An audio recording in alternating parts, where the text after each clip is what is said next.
What's the perfect holiday for a real Ghostbusters episode? Halloween, of course.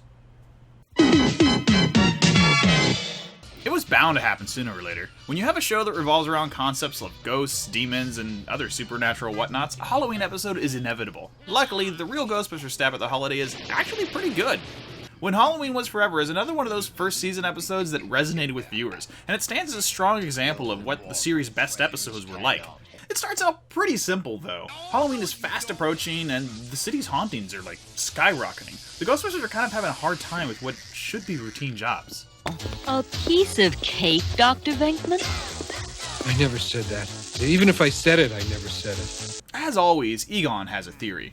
PKE readings have been increasing all month across the city, but they took a real jump when some ancient ruins from Ireland arrived 2 weeks ago. I keep wondering if those ruins and Halloween itself is the reason why everything's been going wrong lately. He's referencing the Festival of Samhain, an ancient thing back in Celtic religions that was totally a real thing. And sure enough, in the storyline, there's a museum of ancient Celtic ruins related to the Festival of Samhain in the museum. Cool.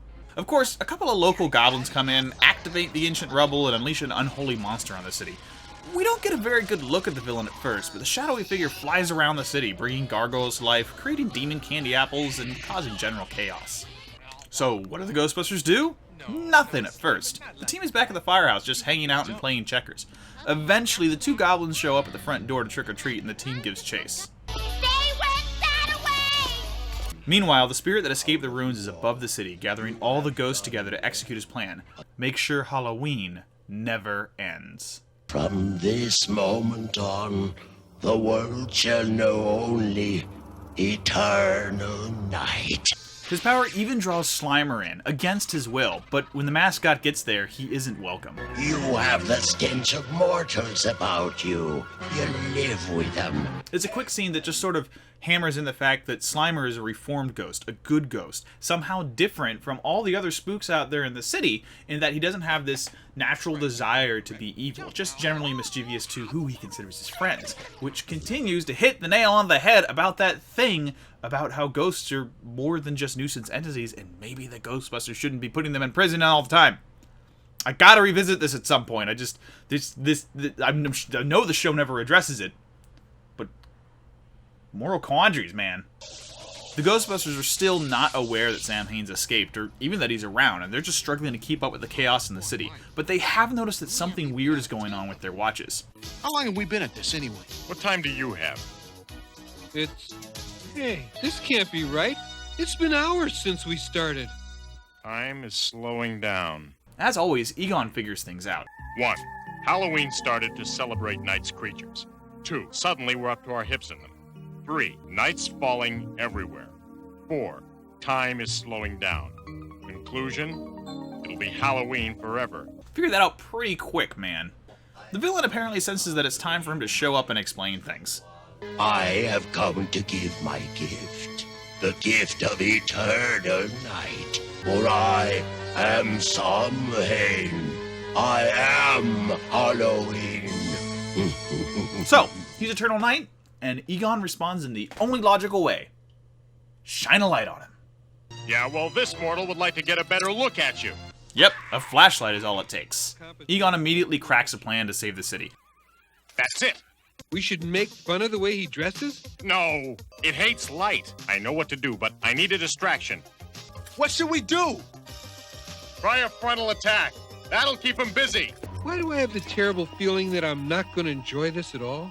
I just hope Egon knows what he's doing.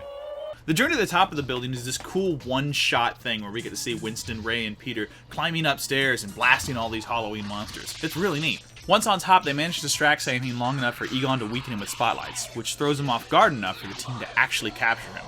As always, things are over pretty quick. You know, it's times like this when I really like this job. It's a good story with a good villain and a good holiday, but it's not the best episode. A lot of things sort of just don't work.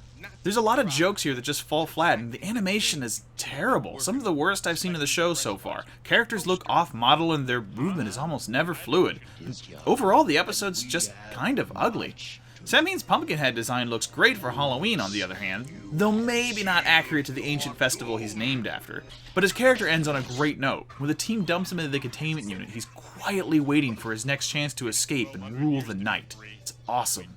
There's still plenty of good episodes left in the first season of The Real Ghostbusters, but I think this closes out the last of the fan-favorite episodes in the first season. And that's alright, there's still plenty of great stuff to come. There's, I think, 2 episodes that deal with tie-ins to the movie that are really awesome, and a few just fun character arc stories. So we'll have more of that coming soon, and thanks for watching, and stay tuned for more Ghostbusters.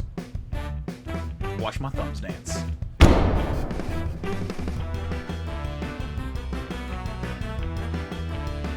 Hey, like my stupid nerdy videos? There's more of them. You can click here to watch me babble on about Twitter and how I'm banned by Darth Vader and Captain Kirk. You can click here to watch this awesome theory I have about why Back to the Future is different in 2015 than our 2015 was, and it's gonna blow your freaking mind. And then you can click here to check out some nerdy video game videos I made 2 years ago. If they're any good, let me know. Maybe I'll make some more. Bye.